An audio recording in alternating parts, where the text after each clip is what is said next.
ان میں ایک تھا کہ روح کیا ہے، دوسرا تھا کہ اصحاب کہف کون تھے، نوجوان تھے، اور تیسرا سوال پوچھا تھا کہ سکندر ذوالقرنین کون تھا۔ تو آج کے سبق میں ہم سکندر ذوالقرنین کے بارے میں پڑھیں گے۔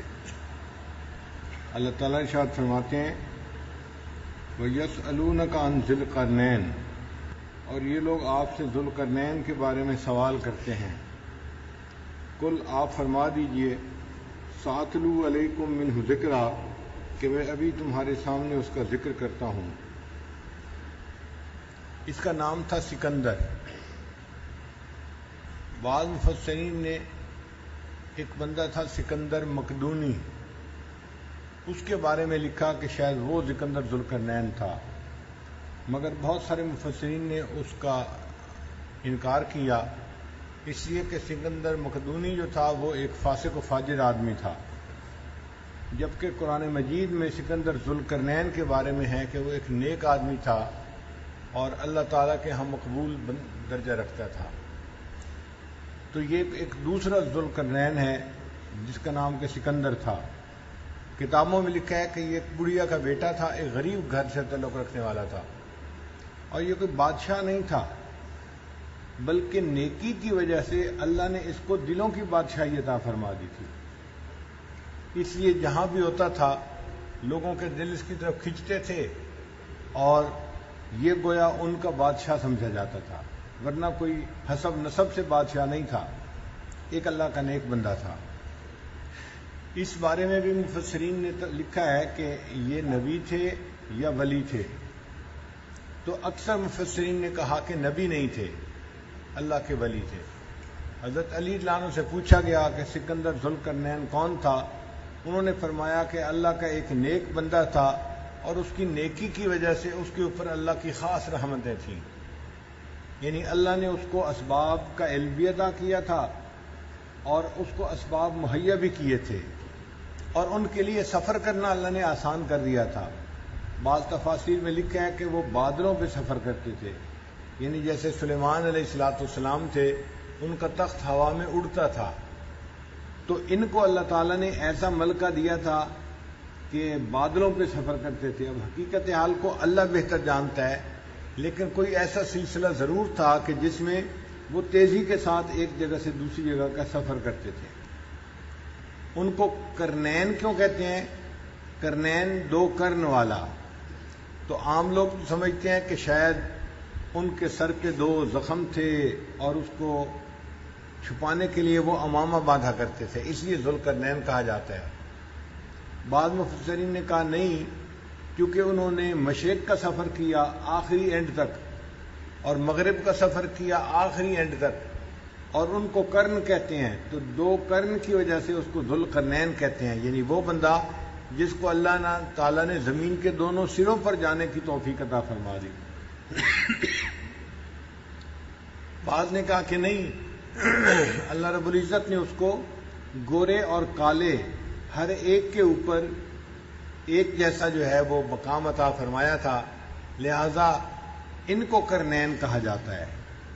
بعض مفسرین نے لکھا کہ نہیں، اس کے بالوں کی دو لٹیں تھیں، جیسے بعض لوگ بالوں میں لٹ بنا لیتے ہیں نا، تو دو لٹوں کی وجہ سے اس کو ذوالقرنین کہا جاتا تھا۔ بہرحال اس سے تو بحث نہیں ہے کہ وجہ بنیادی کیا تھی، مگر اس کا نام مشہور ذوالقرنین ہی ہو گیا تھا۔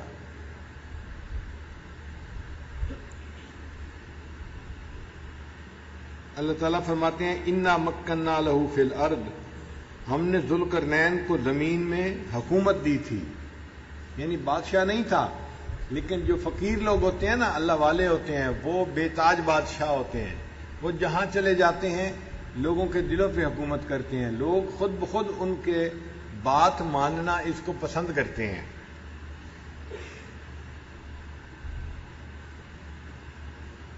وَآتَيْنَاهُ مِن كُلِّ شَيْءٍ سَبَبًا، اور اسے ہر چیز کا سامان دیا گیا تھا، یعنی اللہ رب العزت نے جو زمین کے وسائل تھے ان کا علم بھی ان کو دیا تھا، اور جب ان کو ضرورت پڑتی تھی تو ہر چیز ان کے لیے مہیا ہو جاتی تھی۔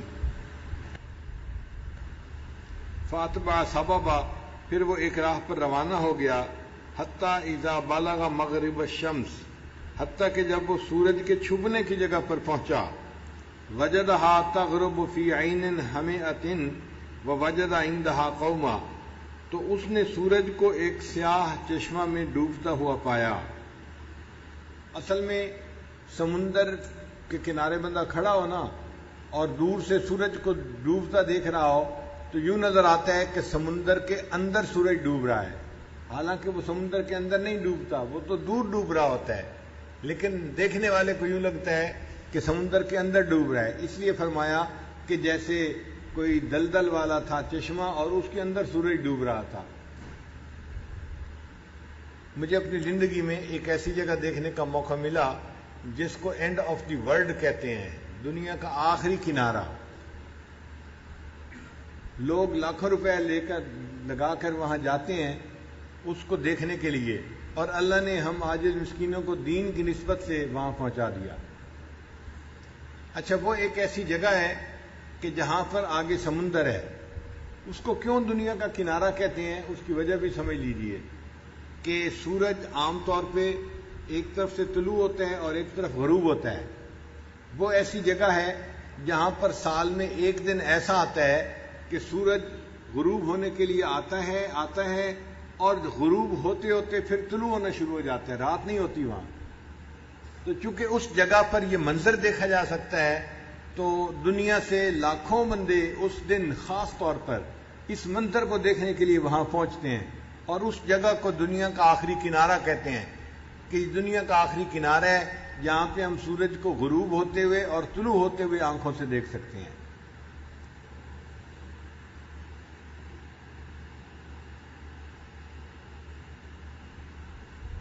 قلنا یا ذوالقرنین، ہم نے کہا اے ذوالقرنین، اما ان تعذب و اما ان تتخذ فیہم حسنا، آپ چاہیں تو ان لوگوں کو سزا دیں اور چاہیں تو ان کے ساتھ خوبی کا معاملہ اختیار کریں۔ یعنی اللہ رب العزت نے الہام فرما کے اس کو یہ چوائس دیا تھا کہ جو لوگ ہیں وہ ایمان پہ نہیں ہیں، اگر آپ جائیں تو آپ چاہیں تو ان کو قتل کر دیں، اور اگر چاہیں تو ان کے اوپر دین کی دعوت کو پیش کریں، اور جو دین لے آئیں وہ معمون ہو گئے، اور جو دین نہیں لائیں گے پھر چاہیں تو ان کو آپ سزا دیں۔ تو انہوں نے آگے سے یہ جواب دیا، قال اما من ظلم فسوف نعذبہ، کہ جس نے ظلم کیا تو ہم ان قریب اسے سزا دیں گے، ثم يرد الى ربہ فیعذبہ عذابا نکرا، پھر وہ اپنے رب کی طرف لوٹایا جائے گا اور اس کا رب اس کو عذاب دے گا، بڑا عذاب دے گا۔ وَأَمَّا مَنْ آمَنَ وَعَمِلَ صَالِحًا، اور جو ایمان لایا اور اس نے نیک اعمال کیے، فَلَهُ جَزَاءً الْحُسْنَى، اس کے بدلے میں اس کو بھلائی ملے گی۔ وَسَنَقُولُ لَهُ مِنْ أَمْرِنَا يُسْرًا، اور ہم اس کے بارے میں اپنے کام میں آسانی کی بات کہیں گے۔ ثُمَّ أَتْبَعَ سَبَبًا، پھر وہ ایک اور راہ پر روانہ ہوا، یعنی پہلے وہ مغرب کی طرف گئے اور جہاں سورج غروب ہوتا تھا وہاں پہنچ گئے، اور وہاں ایک قوم کو پایا، اس کو دین کی دعوت دی اور اللہ کی طرف بلایا۔ پھر دوبارہ سفر شروع کیا تو اللہ نے جہاں سورج طلوع ہوتا ہے ان کو وہاں تک پہنچا دیا۔ سورج ہمارے اعتبار سے مغرب میں غروب ہوتا ہے اور مشرق سے طلوع ہوتا ہے، یہ ہمارے حساب سے ہے، ہمارا ملک جہاں پہ ہے۔ ہر جگہ پر ایسا نہیں ہے، چونکہ دنیا کے ملک تو مختلف جگہوں پہ ہیں، تو کئی جگہ سے ہو سکتا ہے کہ سورج ان کے حساب سے مغرب سے جو ہے نا وہ طلوع ہوتا ہو یا مشرق میں غروب ہوتا ہو، یہ تو الگ الگ معاملہ ہے، کوئی قانون نہیں ہے۔ ہمارے ملک کے حساب سے مشرق سے طلوع ہوتا ہے، مغرب میں غروب ہوتا ہے۔ مشرق میں کہاں سے طلوع ہوتا ہے؟ مشرق کی سائڈ پہ ملائیشیا، انڈونیشیا ملک ہیں، پھر جزائر ہیں، پھر ان سے آگے اگر جائیں تو آسٹریلیا ہے، پھر آسٹریلیا سے بھی آگے ایک ملک ہے جس کو فجی کہتے ہیں۔ تو فجی کے اندر وہ سمندر ہے جہاں کھڑے ہو کے دیکھیں تو دنیا میں سب سے پہلے سورج طلوع ہوتا بندے کو نظر آتا ہے۔ تو سورج طلوع ہوتا ہے مشرق سے، فجی کے ملک سے، اور غروب ہوتا ہے مغرب میں. تو الحمدللہ اللہ تعالیٰ نے مشرق میں فجی تک جانے کی بھی توفیق عطا فرمائی اور مغرب میں جہاں سورج غروب ہوتا ہے وہاں بھی جانے کی توفیق عطا فرمائی. جب وہ مشرق میں پہنچے وجدها تطلع على قوم لم نجعل لهم من دونها سترا، انہوں نے وہاں پر ایک قوم کو پایا کہ جن کے اور آفتاب کے درمیان کوئی آڑ نہیں تھی. یعنی سورج جب وہاں طلوع ہوتا تھا تو اس قوم میں اور سورج کے درمیان کوئی آڑ نہیں تھی، سیدھا سورج ان کے اوپر طلوع ہوتا تھا. کذالک وقد احطنا بما لدیہ خبرا، یہ بات یوں ہی ہے اور ہم ان کو سب چیزوں کی خبر ہے، ہمیں ان کی سب چیزوں کی خبر ہے جو اس کے پاس تھیں. یعنی ذوالقرنین کے بعد جو کچھ تھا، سامان سفر یا جو صلاحیتیں دی تھیں، اللہ فرماتے ہیں کہ ہمیں اس کا اچھی طرح پتہ ہے کہ اس کے پاس کیا کچھ تھا. ثم اتبع سببا، یہ تیسرا سفر اب پھر شروع ہو رہا ہے. یعنی ایک سفر تھا غروب شمس کی طرف، ایک سفر تھا طلوع شمس والی جگہ کی طرف، اور اب یہ تیسرا سفر ان کا پھر شروع ہوا. حتیٰ اذا بلغ بین السدین، حتیٰ کہ وہ ایسی جگہ پر پہنچ گیا جو دو پہاڑوں کے درمیان تھی. سد کہتے ہیں دیوار کو، تو بین السدین دو دیواروں کے درمیان، یعنی پہاڑ کو سد کہہ دیا گیا. وجد من دونہما قوما، وہاں انہوں نے ایک قوم کو پایا، لا یکادون یفقہون قولا، جو قوم بات سمجھنے کے قریب بھی نہ تھے. اب وہ زبان تو نہیں سمجھتے تھے، ذوالقرنین کی بات الفاظ میں نہیں ایک دوسرے سے بیان کر سکتے تھے، لیکن لگتا ہے کہ انہوں نے ذوالقرنین کو جب دیکھا تو اشاروں سے ان کو اپنا مسئلہ بتایا. اس قوم کا مسئلہ یہ تھا کہ پہاڑوں کے پیچھے سے ایک قوم تھی جس کو یاجوج ماجوج کہتے ہیں. وہ ان کے اوپر آ جاتے تھے اور قتال کرتے تھے اور تنگ کرتے تھے اور لوٹتے تھے اور پھر واپس چلے جاتے تھے. پھر کچھ عرصے کے بعد ان کے ساتھ یہی معاملہ ہوتا تھا. تو یہ لوگ ان سے بہت تنگ تھے، ان کے ساتھ لڑ نہیں سکتے تھے، مقابلہ نہیں کر سکتے تھے، چاہتے تھے کہ ہم ان سے بچ جائیں.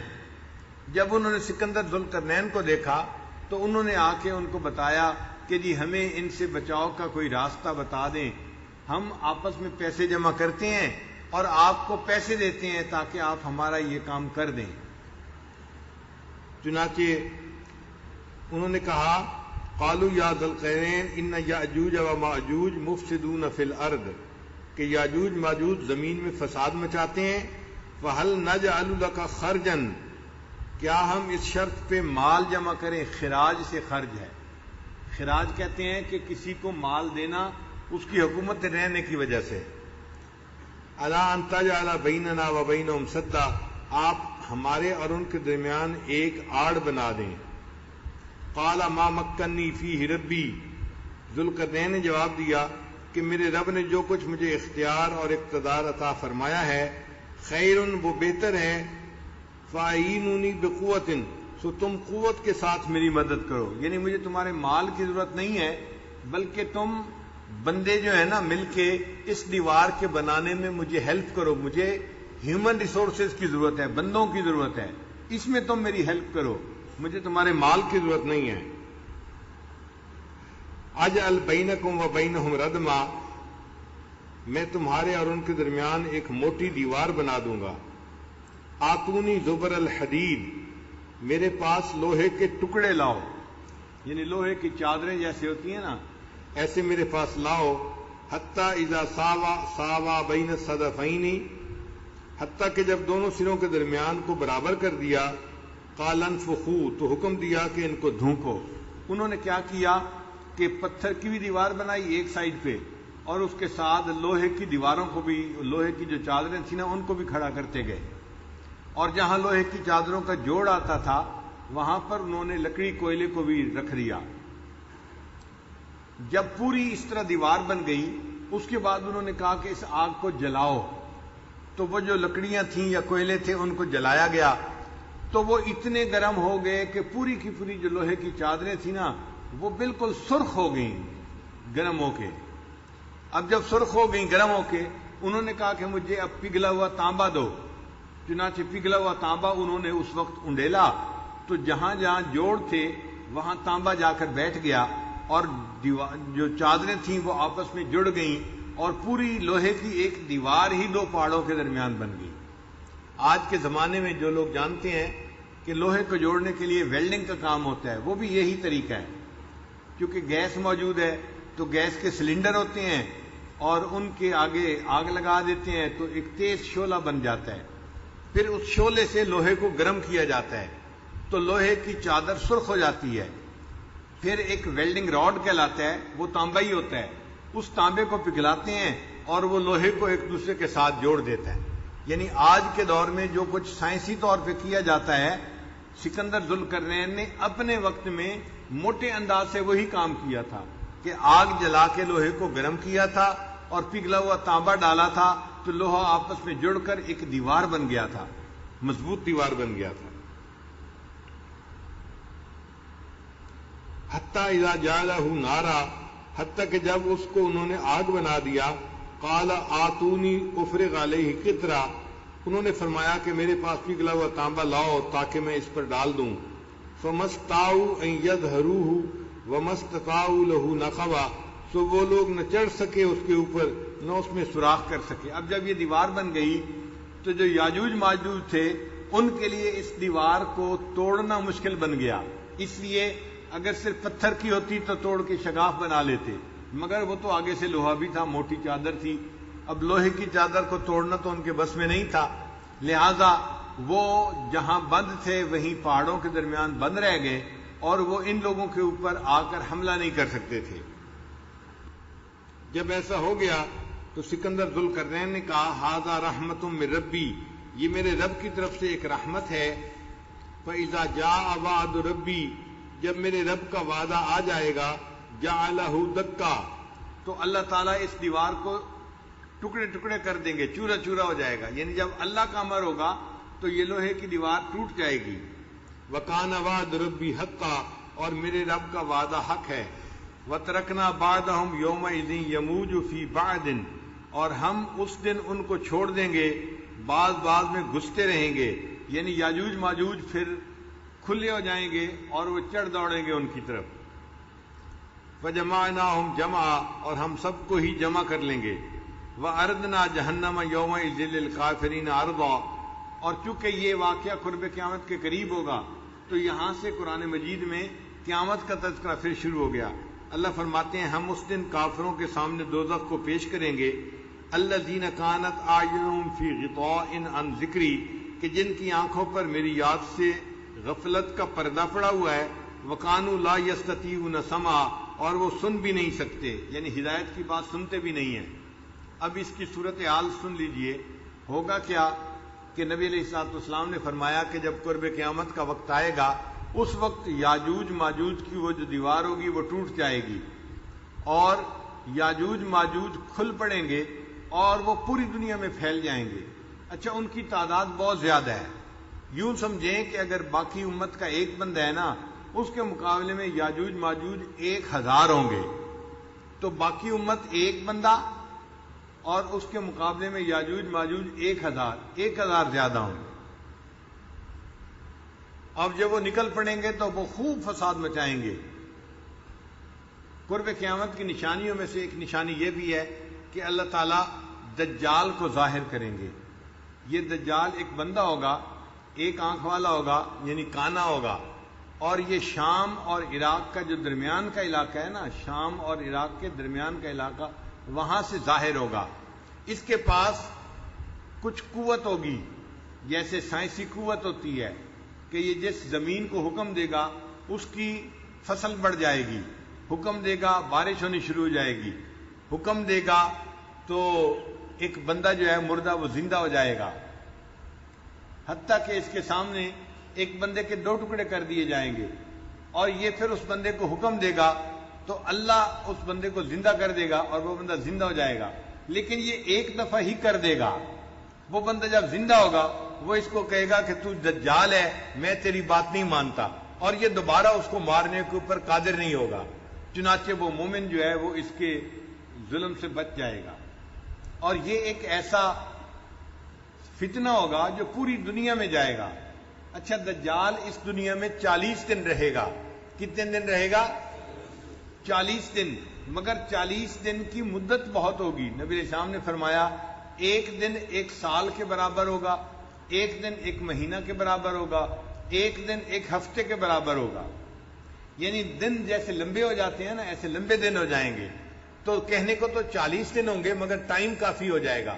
اور اس دوران یہ پوری دنیا کا سفر کرے گا، اور جہاں جہاں جائے گا تو عام دنیا دار مادہ پرست لوگ وہ اس کے ساتھ ہو جائیں گے کہ جی جو کہتے ہیں بات پوری ہو جاتی ہے، فصلیں زیادہ ہو جاتی ہیں، جانوروں کا دودھ بڑھ جاتا ہے، اور بارش ہو جاتی ہے، اور فلاں ہو جاتا ہے. تو یہ ظاہر پرست لوگ اس کی ظاہری شوبدوں کو دیکھ کر اس کی بات پر عمل کر لیں گے اور ایمان سے محروم ہو جائیں گے. وہ ہر جگہ جائے گا، 3 جگہوں پہ نہیں جا سکے گا. ایک مکہ مکرمہ نہیں جا سکے گا، ایک مدینہ منورہ نہیں جا سکے گا، اور تیسرا بیت المقدس میں بھی نہیں جا سکے گا. تینوں حرم ہیں اور تینوں جگہ کی اللہ تعالی حفاظت فرمائیں گے. ہم لوگوں کے لیے چونکہ مکہ مکرمہ اور مدینہ منورہ جانا آسان ہے، اس لیے میں نے آپ کو 2 کہف بتائے. تیسرے کہف میں ہمارے لیے جانا ہی مشکل ہے، چونکہ بیت المقدس نہ ہمارے کنٹرول میں ہے. اگر ہم جانا بھی چاہیں تو ہم وہاں جا بھی نہیں سکتے، اس لیے میں نے اس کا تذکرہ نہیں کیا تھا. اور حدیث پاک میں آتا ہے کہ عورتیں دجال کی بات کو بہت جلدی مانیں گی، کیونکہ عورتیں ظاہری شعبدوں پہ جلدی متاثر ہو جاتی ہیں، تو یہ جلدی اس کی بات کو مان لیں گی. حتیٰ کہ حدیث پاک میں ہے کہ لوگ اپنے گھر سے نکلتے ہوئے اپنی عورتوں کو باقاعدہ گھر کے اندر باندھ کے جائیں گے کہ ایسا نہ ہو میں کسی کام کے لیے جاؤں اور یہ گھر سے نکل کے دجال کی طرف جائے اور اس کی بات کو مان لے. تو اس کا فتنہ عورتوں میں بہت پھیلے گا. صحابہ کرام کہتے ہیں کہ ہم اس قدر دجال کے فتنے سے ڈرتے تھے کہ ہم درختوں کے اندر سے نکلتے ہوئے محسوس کرتے تھے ایسا نہ ہو ہم واپس جائیں اور آگے دجال کہیں آیا ہوا ہو. کیونکہ نبی علیہ الصلوۃ والسلام نے فرمایا کہ آدم علیہ الصلوۃ والسلام سے لے کر قیامت تک اتنا بڑا فتنہ کوئی نہیں آیا جتنا بڑا فتنہ دجال کا فتنہ ہوگا. لوگوں کے ایمان ضائع ہو جائیں گے اور لوگ ایمان سے محروم ہو جائیں گے. اس لیے اپنے ایمان کی فکر کرنے والوں کے لیے یہ فتنہ بہت بڑا فتنہ ہوگا. وہ اللہ سے دعائیں مانگیں گے، اے اللہ ہمیں دجال کے فتنے سے محفوظ فرما دے. اچھا دجال جب آئے گا تو وہ فتنہ مچائے گا اور لوگوں کو اپنے پیچھے لگا لے گا. زیادہ لوگ اس کے پیچھے لگ جائیں گے لیکن ایمان والے جو ہیں وہ بچے رہیں گے. پھر اللہ تعالیٰ حضرت عیسیٰ علیہ الصلوۃ والسلام کو بھیجیں گے. حضرت عیسیٰ علیہ الصلوۃ والسلام شام کے اندر ایک مسجد ہے، اس مسجد کے مشرقی کنارے کے اوپر آسمان سے نیچے اتریں گے. 2 فرشتوں کے کندھوں پہ انہوں نے ہاتھ رکھے ہوں گے اور ایسے محسوس ہوگا کہ جیسے انہوں نے نیا نیا غسل کیا ہے، ان کے بالوں سے جیسے پانی کے قطرے ٹپکتے ہیں یوں ٹپک رہے ہوں گے. تو جب وہ اس پر نیچے اتریں گے تو نماز ادا کریں گے اور پھر حضرت عیسیٰ علیہ الصلوۃ والسلام دجال کے خلاف مومنین کو لے کر نکلیں گے. اور ایک جگہ ہے اس کو لد کہتے ہیں اور وہ اسرائیل میں ہے اس وقت وہ جگہ. اس لد کے مقام پر حضرت عیسیٰ علیہ السلام دجال کو قتل کر دیں گے. عجیب بات ہے کہ اس جگہ پر آج اسرائیل نے ایک ایئرپورٹ بنائی ہوئی ہے اور اس پر ایک دروازہ بنایا ہوا ہے اور دروازے کے اوپر آج بھی اس کے اوپر باب لد لکھا ہوا ہے. یعنی جو 1400 سال پہلے حدیث میں نبی علیہ السلام نے فرمایا آج ہم اپنی آنکھوں سے اس کو اپنی آنکھوں سے سچا ساتھ دیکھ رہے ہیں. وہاں پر حضرت عیسیٰ علیہ السلام دجال کو قتل کریں گے. پھر حضرت عیسیٰ علیہ السلام زندگی گزاریں گے، ایمان والے ان کا ساتھ دیں گے اور امام مہدی بھی ان کے ساتھ ہوں گے. اور امام مہدی کے جو آوان ہوں گے، جو مددگار ہوں گے، یہ وہ لوگ ہوں گے جو اصحاب الکہف ہوں گے، اپنے دور کے کہف کے اندر زندگی گزارنے والے ہوں گے. اور آپ کو عرض کیا کہ 5 کہف ہیں جن میں انسان اپنے ایمان کو بچانے کے لیے زندگی گزار سکتا ہے.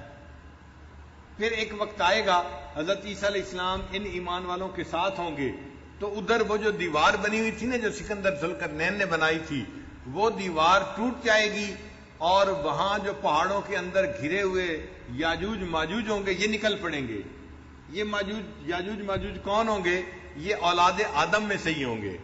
مفسرین نے لکھا ہے کہ حضرت نوح علیہ الصلوۃ والسلام کے 3 بیٹے تھے. ایک کا نام تھا سام، ایک کا نام تھا حام اور تیسرے کا نام تھا یافس، یہ 3 تھے۔ تو سام کی اولاد، یہ جتنے مغربی ملکوں کے لوگ نظر آتے ہیں نا، گورے جن کو ہم کہتے ہیں، یہ سب اس کی اولاد میں سے ہیں۔ اور حام کی اولاد میں سے حبشہ کے لوگ ہیں، یعنی جتنے کالے ہیں نا حبشی، افریقہ کے رہنے والے، یہ حام کی اولاد میں سے ہیں۔ اور جو یاجوج ماجوج ہیں یہ یافس کی اولاد میں سے ہوں گے، اور ان کے اولاد میں سے ترک لوگ بھی ہیں۔ ترک لوگ جو ہیں نا وہ پورے گورے بھی نہیں کہلاتے اور پورے کالے بھی نہیں، بلکہ درمیانی ان کا معاملہ ہے۔ لہذا کتابوں میں لکھا ہے کہ یاجوج ماجوج کے بہت سارے قبیلے تھے، ان میں سے ایک قبیلہ جو تھا وہ دیوار کے اس طرف رہ گیا، اور یہ لوگ جو ہیں وہ ترک ہیں، اور جو باقی ہیں وہ دوسری طرف رہ گئے۔ مگر جب دیوار ٹوٹے گی تو وہ سب وہاں سے نکل پڑیں گے اور پوری دنیا کے اندر پھیل جائیں گے، اور چونکہ ان کی تعداد بہت زیادہ ہوگی اس لیے جہاں بھی جائیں گے، جیسے چیونٹیاں ہوتی ہیں نا جگہ کو بھر دیتی ہیں، یہ بھی جہاں جائیں گے جگہ کو بھر دیں گے، حتیٰ کہ کئی جگہوں پر جا کر یہ دریاؤں کا پانی ہی پی جائیں گے اور دریاؤں کا پانی ختم ہو جائے گا۔ ان کا ایک لشکر کثیرہ بحیرہ مردار کی طرف ہوگا اور پیچھے والا ابھی چل رہا ہوگا، اتنے زیادہ ہوں گے۔ اور جب پیچھے والے آئیں گے وہ اس جگہ کو دیکھ کر کہیں گے ہاں اس دریا میں کبھی تو پانی ہوا کرتا تھا، حالانکہ وہ پانی اسی لشکر کے پہلے حصے نے ختم کیا ہوگا۔ اور ان کو جو چیز ملے گی وہ کھا جائیں گے، یعنی سانپ بچھو بھی کھائیں گے اور درندے اور باقی جانور ان کو بھی کھا جائیں گے۔ خیر کھانے والے لوگ تو آج بھی آپ چائنا میں جائیں تو سب کچھ کھانے والے آپ کو مل جائیں گے۔ ہمارے ایک ساتھی ہیں وہ چائنا گئے پہلی مرتبہ، کہنے لگے کہ مجھے بھوک لگی، تو میں نے کہا کہ چلو کچھ کھانا کھاتے ہیں۔ تو میں ایک ریسٹورنٹ پہ گیا، مجھے ریسٹورنٹ کا راستہ نہیں آتا تھا، کہنے لگے کہ زبان بھی نہیں آتی تھی۔ اب جب زبان بھی نہیں آتی تھی تو میں ریسٹورنٹ کیسے پہنچوں؟ تو میں نے ایک چائنیز کو نا بلا کے اشارہ کیا پیٹ کی طرف کہ بھئی مجھے بھوک لگی ہوئی ہے۔ کہتے ہیں کہ وہ مجھے کہنے لگا آؤ میرے ساتھ آؤ۔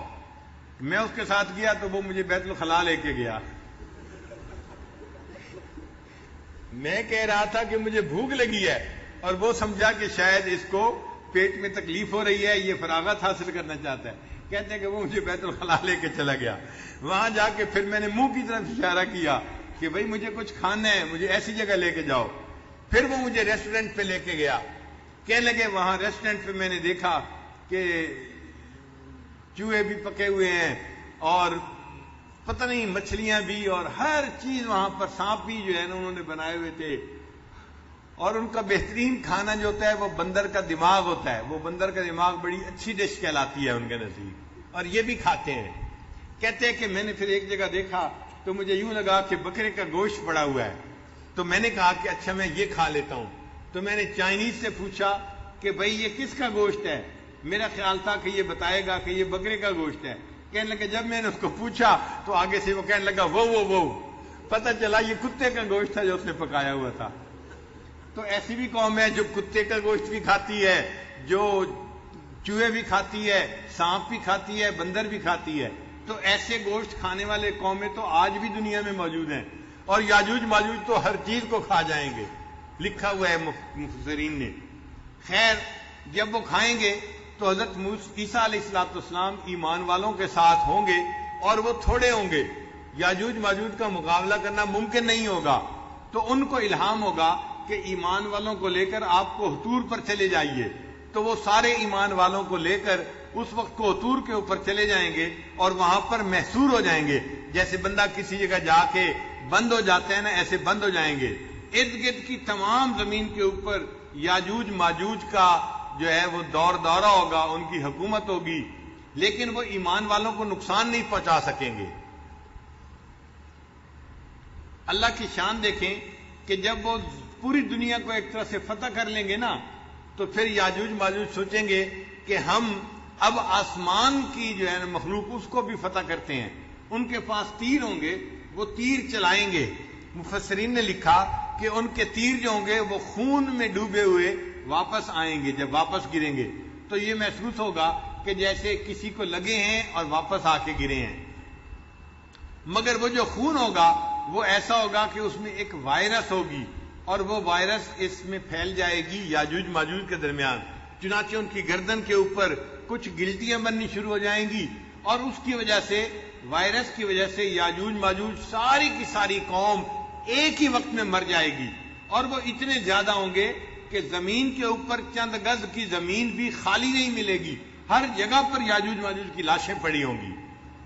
اب ایمان والے ان کی لاشوں کو اٹھا نہیں سکیں گے تو اللہ تعالیٰ پرندوں کو بھیجیں گے، جیسے گدھ پرندہ ہے نا، مردار کھاتی ہے، اسی طرح بڑے بڑے پرندے ہوں گے، اونٹ کی گردن کی طرح ان کے پاس لمبی گردنیں اور چونچیں ہوں گی، وہ ان کی لاشوں کو اٹھا کے پھر سمندر میں کسی جگہ پر جہاں اللہ چاہیں گے وہاں پھینکیں گے، پھر اللہ تعالیٰ ایک تیز بارش برسائیں گے، اور اس بارش کی وجہ سے زمین کے اوپر جو یاجوج ماجوج کا خون ہوگا وہ بہہ جائے گا اور زمین بالکل پاک ہو جائے گی۔ پھر عیسیٰ علیہ السلام ایمان والوں کے ساتھ نکلیں گے، اور زمین کے اوپر اس وقت سب کے سب نیک لوگ ہوں گے۔ جب نیک لوگ ہوں گے تو 40 سال ایسے ہوں گے کہ زمین کے اوپر کوئی نافرمانی کرنے والا نہیں ہوگا، پھر اللہ تعالیٰ برکتوں کے دروازے کھول دیں گے، اتنی برکتیں ہوں گی، ایک گائے کا دودھ پورے خاندان کے لیے کافی ہو جائے گا، ایک گائے کا دودھ پورے کے پورے خاندان کے لیے کافی ہو جائے گا، گندم بہت زیادہ ہوگی، فصلوں میں برکت ہوگی، حتیٰ کہ ایک انار پورے گھر کے افراد مل کر مشکل سے کھا سکیں گے، ایک انار اتنا بڑا ہوگا کہ اس کو مشکل سے گھر والے لوگ سب مل کے کھا سکیں گے، تو برکتیں ہوگی، چونکہ اللہ کی نافرمانی دنیا میں نہیں ہوگی۔ یہ عیسیٰ علیہ السلام کے زمانے میں ایسا وقت آئے گا، پھر آہستہ آہستہ لوگوں کے اندر پھر غفلت آنی شروع ہو جائے گی، اور پھر ان کے اندر ایسے لوگ ہو جائیں گے جو فسق و فجور والے ہوں گے۔ پھر ایک وقت آئے گا کہ اللہ تعالیٰ ایک ہوا چلائیں گے، اور یہ جو ہوا چلے گی یہ ایمان والوں کو لگے گی، اور ایمان والوں کو اس ہوا کے لگنے کی وجہ سے موت آ جائے گی، تو ایمان والے جو ہوں گے وہ کثرت کے ساتھ مر جائیں گے، اور دنیا کے اندر پھر خبیث لوگ رہ جائیں گے، شرار الناس رہ جائیں گے، اور یہ جو بدماش باقی رہ جائیں گے ان کے اوپر اللہ تعالیٰ قیامت کو قائم فرمائیں گے۔ تو ترتیب یہ بنے گی کہ پہلے دجال آئے گا، پھر اس کے بعد اس کو عیسیٰ علیہ السلام قتل کریں گے، پھر اس کے بعد عیسیٰ علیہ السلام ایمان والوں کے ساتھ زندگی گزاریں گے، مگر یاجوج ماجوج نکل آئیں گے تو عیسیٰ علیہ السلام ان کو لے کے کوہتور پہ چلے جائیں گے، محصور ہو جائیں گے، پھر اللہ تعالیٰ یاجوج ماجوج کو ختم کر دے گا ایک وائرس کے ذریعے سے، اور ان کی لاشوں کو صاف کر دیا جائے گا، پھر اس کے بعد ایمان والے رہ جائیں گے، اور ایمان والوں کی وجہ سے اس زمین کے اوپر پھر برکتوں کے دروازے کھل جائیں گے۔ اللہ تعالیٰ فرماتے ہیں وَلَوْ أَنَّ أَهْلَ الْقُرَىٰ آمَنُوا وَاتَّقَوْا، اگر یہ بستی دیسوں والے ایمان لاتے اور تقوی کو اختیار کرتے، لَفَتَحْنَا عَلَيْهِمْ بَرَكَاتٍ مِّنَ السَّمَاءِ، ہم آسمان سے برکتوں کے دروازے ان کے لیے کھول دیتے۔ تو آج جو برکتیں رکی ہوئی ہیں وہ ہمارے گناہوں کی وجہ سے رکی ہوئی ہیں، جب زمین پہ گناہ ختم ہو جائیں گے اللہ تعالیٰ برکتوں کے دروازے کھول دیں گے، اور اتنے دروازے ہوں گے ایک گائے کا دودھ پورے خاندان کے لیے کافی ہو جائے گا۔ آج تو دنیا نے گائے ایسی بنائی جو 100 کلو دودھ دیتی ہے، اس وقت دنیا میں جو زیادہ سے زیادہ دودھ دینے والی گائے ہے وہ 105 کلو دودھ ریکارڈ ہے پوری دنیا میں 24 گھنٹے میں، مگر اس وقت جو گائے ہوگی وہ اتنا دودھ دے گی کہ وہ دودھ پورے کے پورے خاندان کے لیے کافی ہو جائے گا، اور گندم میں برکت ہو جائے گی اور پھلوں میں برکت ہو جائے گی کہ پورا خاندان ایک گھر کے افراد مل کر مشکل سے انار کو کھا سکیں گے۔ یہ برکتوں کا زمانہ رہے گا، مگر انسان بھولنے والا ہے اور غفلت میں پڑنے والا ہے، آہستہ آہستہ پھر غفلت آنی شروع ہو جائے گی، اور اس غفلت کی وجہ سے پھر لوگوں میں فسق و فجور آ جائے گا۔ عیسیٰ علیہ السلام چلے جائیں گے اور دنیا کے اندر پھر آہستہ آہستہ فسق و فجور بڑھنا شروع ہو جائے گا۔ پھر جب فسق و فجور بڑھے گا اللہ تعالیٰ ایک ہوا چلائیں گے، اور اس ہوا سے ایمان والے لوگ دنیا سے جلدی چلے جائیں گے، رخصت ہو جائیں گے، اور پیچھے جو ہے وہ فسق و فجور والے لوگ رہ جائیں گے، اور یہ لوگ جو ہیں وہ بے دین قسم کے لوگ ہوں گے۔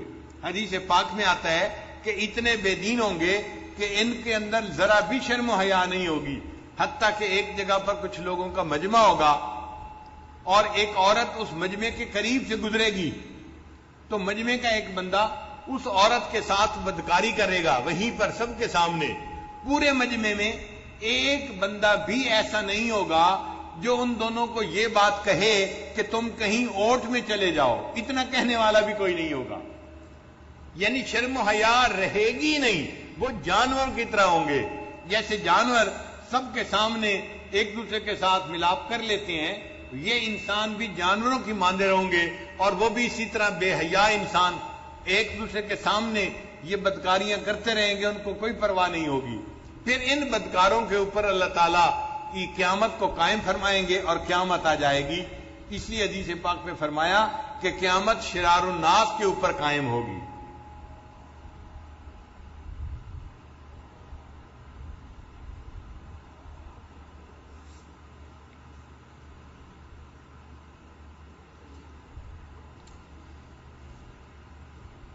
یہ ذوالقرنین کا واقعہ تھا. عجیب بات کہ نبی علیہ الصلوۃ والسلام نے تینوں سوالوں کے جواب بھی دے دیے. نہ مشرکین مکہ ایمان لے آئے، نہ یہودی ایمان لے آئے. ایمان لانے کی توفیق نہیں ملی ان کو، کیونکہ جو سوال کرنے والے ہوتے ہیں نا، وہ سوال ہی کرتے ہیں، ان کا ماننے کا ارادہ نہیں ہوتا، اللہ ان کو ہدایت نہیں دیتے. تو ان کو جواب مل بھی گئے کہ بھئی سچے رسول نے جواب دے دیے، مگر وہ لوگ پھر ایمان نہیں لے کے آئے. تو یہاں پر ذوالقرنین کا واقعہ مکمل ہوا. اب ہم طالب علم ہونے کے ناطے اپنے سبق کا ذرا تکرار کر لیتے ہیں. سورہ کہف کے اندر کتنے واقعات ہیں؟ 5 واقعات ہیں. ان میں مرکزی واقعہ کون سا ہے؟